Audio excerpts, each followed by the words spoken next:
잠언 29장 15절부터 27절까지의 말씀을 함께 교독합니다. 채찍과 꾸지람이 지혜를 주거늘 임의로 행하게 버려둔 자식은 어미를 욕되게 하느니라. 악인이 많아지면 죄도 많아지나니 의인은 그들의 망함을 보리라. 내 자식을 징계하라. 그리하면 그가 너를 평안하게 하겠고 또 내 마음에 기쁨을 주리라. 묵시가 없으면 백성이 방자히 행하거니와 율법을 지키는 자는 복이 있느니라. 종은 말로만 하면 고치지 아니하나니 이는 그가 알고도 따르지 아니함이니라. 내가 말이 조급한 사람을 보느냐, 그보다 미련한 자에게 오히려 희망이 있느니라. 종을 어렸을 때부터 곱게 양육하면 그가 나중에는 자식인 채하리라. 노하는 자는 다툼을 일으키고 성내는 자는 범죄함이 많으니라. 사람이 교만하면 낮아지게 되겠고 마음이 겸손하면 영예를 얻으리라. 도둑과 짝하는 자는 자기의 영혼을 미워하는 자라. 그는 저주를 들어도 진술하지 아니하느니라. 사람을 두려워하면 올무에 걸리게 되거니와 여호와를 의지하는 자는 안전하리라. 주권자에게 은혜를 구하는 자가 많으나 사람의 일에 작정은 여호와께로 말미암느니라. 함께 읽습니다.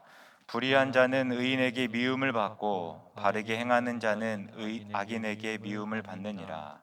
아멘. 아멘. 제가 엊그제 처형 댁에 가서 나눈 이야기입니다. 처형이 아동부에서 봉사를 합니다. 5월 가정의 달을 맞아서 행사를 하는데 엄마 아빠 하면 생각나는 게 무엇인지를 물었다고 합니다. 아이들이 답을 하면 교사가 맞추는 식으로 일종의 게임을 진행한 듯 합니다. 교사들은 대개 사랑, 희생 등을 말하였습니다. 아이들이 엄마 아빠 하면 엄마 아빠의 사랑 혹은 희생을 말하겠다 생각했던 것이죠. 그러나 정작 아이들의 답을 보면 초등학교 1학년에서 3학년은 매라고 대답하였고 4학년에서 6학년은 잔소리라고 대답하였다고 합니다. 그러니까 엄마 아빠 하면 매가 생각나고 또 잔소리가 생각난다는 것입니다. 그 자체로 당황스럽긴 하지만 그 말을 들으면서 저는 두 가지에 놀랐습니다.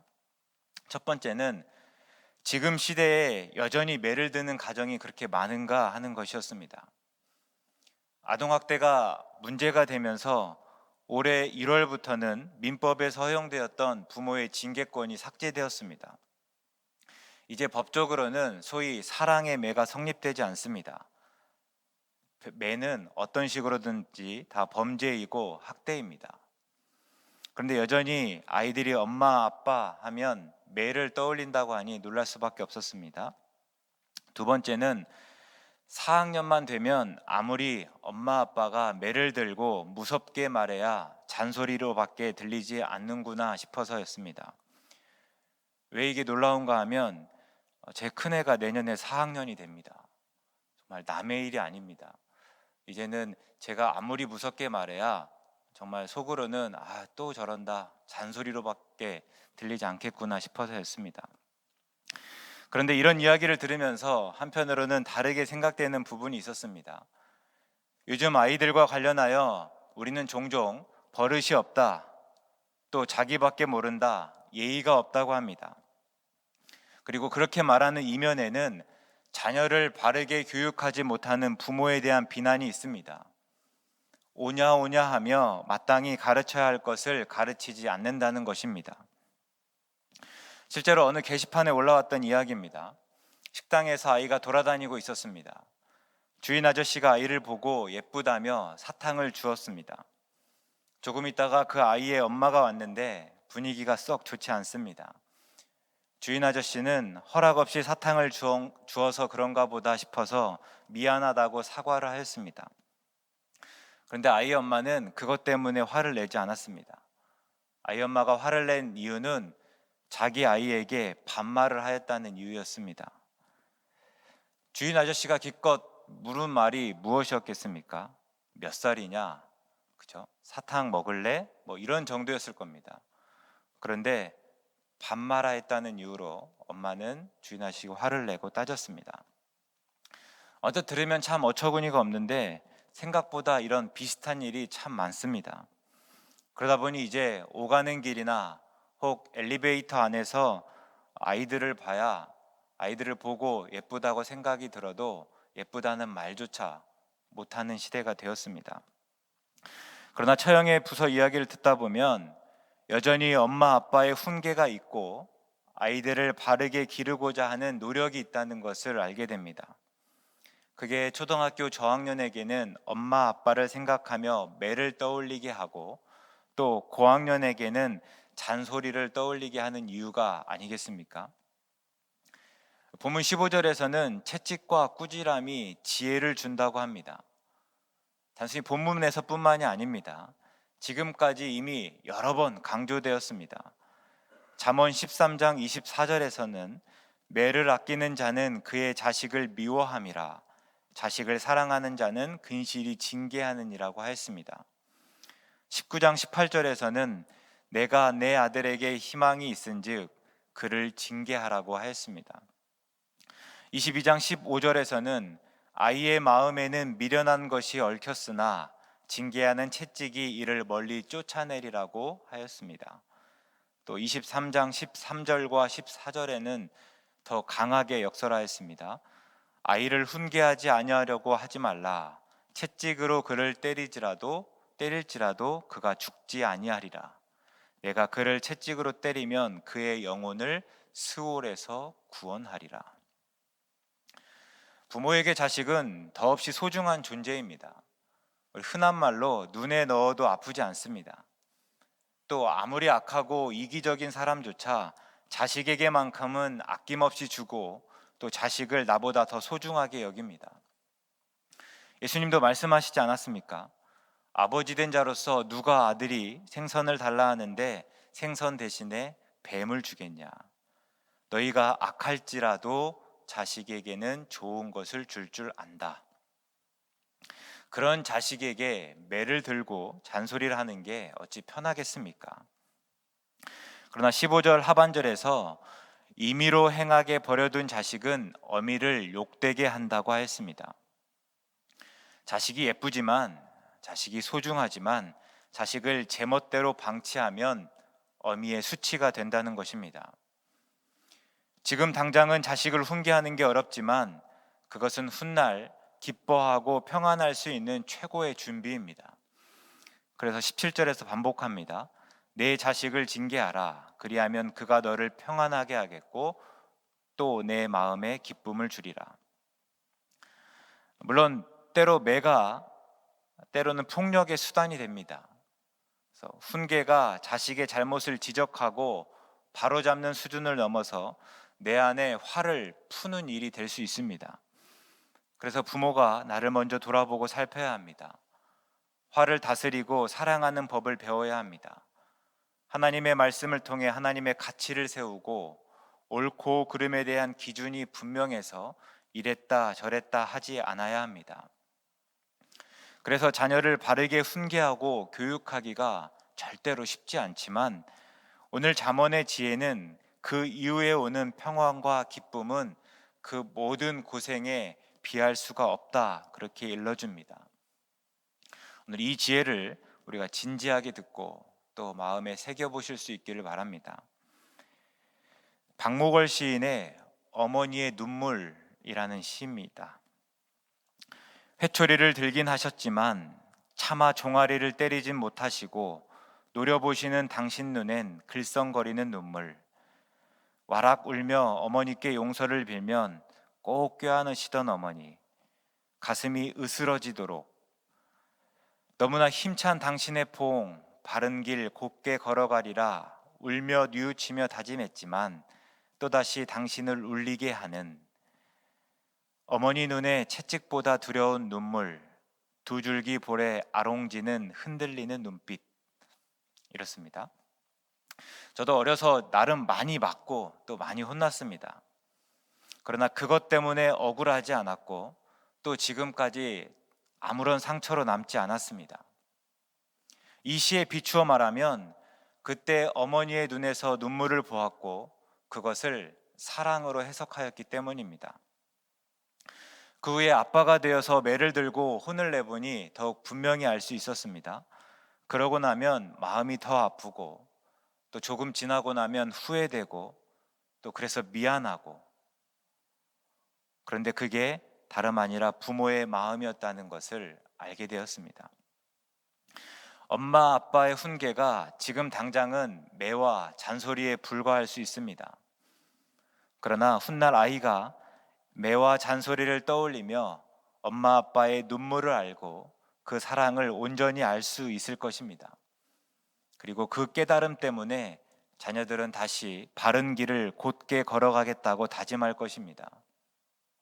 그게 오늘 잠언 말씀이 우리에게 들려주는 지혜가 아니겠습니까?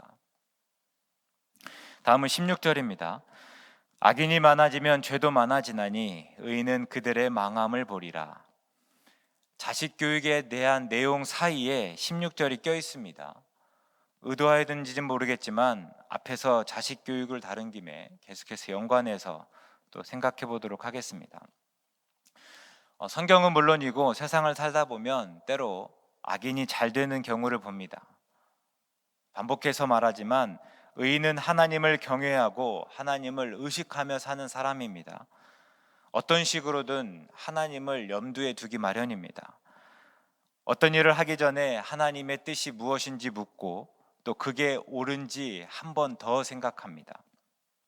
그래서 누군가는 그런 의인을 답답하게 여깁니다. 반면에 악인은 말 그대로 하나님의 말씀을 무시하고 또 제멋대로 사는 사람입니다. 스스로 하나님인 체하며 사는 사람입니다. 그러니 내 관심과 내 욕구 또 내 욕망에만 집중합니다. 자기의 유익을 따라 처세하고 또 대처합니다. 그리고 종종 그런 사람이 승승장구해 보입니다. 그래서 시편 94편에서 시인은 이렇게 부르짖습니다. 여호와여, 악인이 언제까지 개가를 부르리이까? 그들이 마구 짓거리며 오만하게 떠들며 죄악을 행하는 자들이 다 자만하나이다. 의인으로 살아가면서 악인이 잘 되는 것을, 악인이 떠드는 것을 가만히 볼 수 없었던 것입니다. 동일하게 오늘 우리가 의인으로 살기 어려운 이유입니다.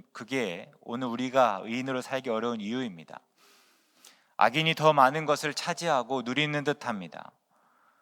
그래서 주로 의인이 되려고 하지만 너무 철저하게 의인이 되고 싶지는 않습니다. 때로 악인의 수단과 방법을 관례라는 이유로 취합니다. 다 그러는데 나 하나 그렇지 않은 게 뭐 그리 되수고 또 무슨 의미가 있겠냐 이렇게 자부합니다. 또 악인의 수에 당하지 않기 위해서는 때로 눈에는 눈, 이에는 이로 맞섭니다. 그래서 그들과 똑같이 행동합니다. 그러나 16절에서 지혜자는 말합니다. 의인은 그들의 망함을 보리라. 악인이 잘 사는 듯하지만 결국 그들은 망하기 마련입니다. 이게 의인에게 주는 위로이고 희망입니다. 그리고 여전히 우리가 그럼에도 불구하고 의인으로 살아야 하는 이유입니다. 여전히 의인으로 사시겠습니까? 다시 이제 부모로서 한번 따져보겠습니다. 오늘 자녀에게 뭐라고 말씀하십니까? 의인으로 살며 손해볼 각오를 하라고 말씀하십니까? 연봉이 좀 작을 수 있고 승진이 좀 늦을 수 있다고 하십니까? 그래도 의인으로 살아야 한다고 그렇게 말씀하고 있습니까? 앞에서 부른 찬송가 가사처럼 비록 좁은 길이고 순례의 길이지만 성령이 함께 하시고 밤낮 기뻐할 수 있으니 비록 힘들고 어렵지만 우리 함께 걸어보자고 그렇게 당부하고 있습니까? 본문은 그래야 한다고 합니다. 악인을 부러워하지 말라고 합니다. 악인은 결국 망할 것이기 때문입니다. 우리가 의인과 악인이라고 하니까 그 구분이 분명하고 또 악인은 마치 따로 정해져 있는 사람같이 여길지 모릅니다. 그러나 절대 그렇지 않습니다. 현실에서 의인과 악인의 구분은 종이 한 장 차이입니다. 그래서 의인으로 살겠다고 다짐만으로는 안 되고 의인으로 사는 삶이 무엇이고 또 의인과 악인의 삶의 방식을 분별할 수 있어야 합니다. 그 과정이 어렵고 힘들지만 꼭 기억하실 수 있길 바랍니다. 악인은 결국 망하고 의인은 악인의 망함을 볼 것입니다. 18절에서는 묵시가 없으면 백성이 방자히 행하거니와 율법을 지키는 자는 복이 있느니라고 합니다. 묵시는 보다라는 동사에서 파생되었습니다. 그래서 환상이고 또 하나님 뜻을 알려주는 선지자의 가르침입니다. 그래서 이 말씀은 저 같은 목회자에게 더 무겁게 받아들여집니다. 저희가 하나님의 뜻을 분명히 알고 바로 전하지 않으면 성도님들이 방자히 행할 수 있기 때문입니다. 미가 선지자가 예루살렘의 멸망을 선포하였습니다. 사마리아가 그랬듯이 예루살렘 역시 망하는데 왜 그런가 하면 사회적 불의 때문입니다. 부자들은 돈 있고 힘 있다고 가난한 사람 위에 군림하며 그들의 얼마 되지 않은 재산마저 탐하였습니다. 나라의 지도자는 당연히 정의를 행하여야 하는데 도리어 악을 행하였습니다. 뇌물을 받고 재판하였습니다. 그런데 그런 상황 속에서 종교적으로는 그렇게 호황을 누릴 수가 없었습니다. 부자들은 가난한 사람에게 빼앗은 돈으로 하나님께 감사하며 1년 된 송아지를 준비하고 또 살찐 재물을 가져왔습니다. 지도자는 뇌물의 일부를 헌금으로 내놓았습니다. 그래서 예배당은 교회는 더욱더 부자가 되었습니다. 그런데 하나님이 좋아하셨겠습니까? 절대 그렇지 않습니다. 하나님이 우리에게 요구하시는 것은 오직 정의를 행하며 인자를 사랑하며 겸손하게 하나님과 함께 행하는 것이라고 말씀하셨습니다. 그런데 당시 그럴 수밖에 없었던 게 부자나 지도자에게만 문제가 있어서가 아니었습니다. 또 선지자가 그랬습니다. 그들은 자기 사는 것에만 눈이 어두워서 책망하지 않았습니다. 미가 3장 5절에 보면 선지자들은 이에 물 것이 있으면 평강을 외치나 그 입에 무엇을 채워주지 아니하는 자에게는 전쟁을 준비하였다고 합니다. 삭슬 위하여 교훈하고 돈을 위하여 점을 쳤습니다. 선지자가 제대로 묵시를 주지 않으니 백성이 방자히 행할 수밖에 없었습니다. 이 말씀을 진지하게 받아들여서 늘 하나님과 함께 행하며 나를 돌아보고 하나님의 말씀을 깊이 묵상하고 하나님의 뜻을 바로 헤아려 담대하게 선포하도록 애쓰려고 합니다. 우리 목회자를 위해서 늘 함께 기도해 주시기 바랍니다. 그리고 동시에 하나님의 말씀이 선포되었을 때 그것을 오늘 내게 주신 말씀으로 알고 그 뜻으로 고민하고 그 뜻대로 사실 수 있기를 간절히 바랍니다. 18절의 말씀대로 율법을 지킬 수 있기를 바랍니다.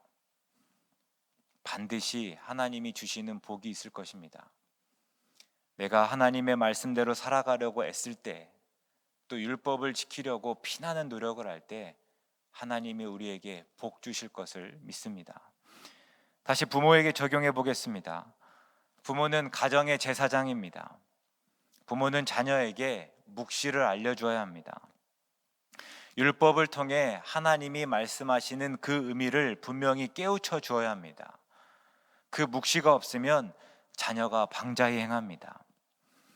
더 큰 문제는 그 다음인데 하나님의 말씀을 듣지 않고 그래서 율법을 지키지 않으면 자녀에게 복이 없습니다.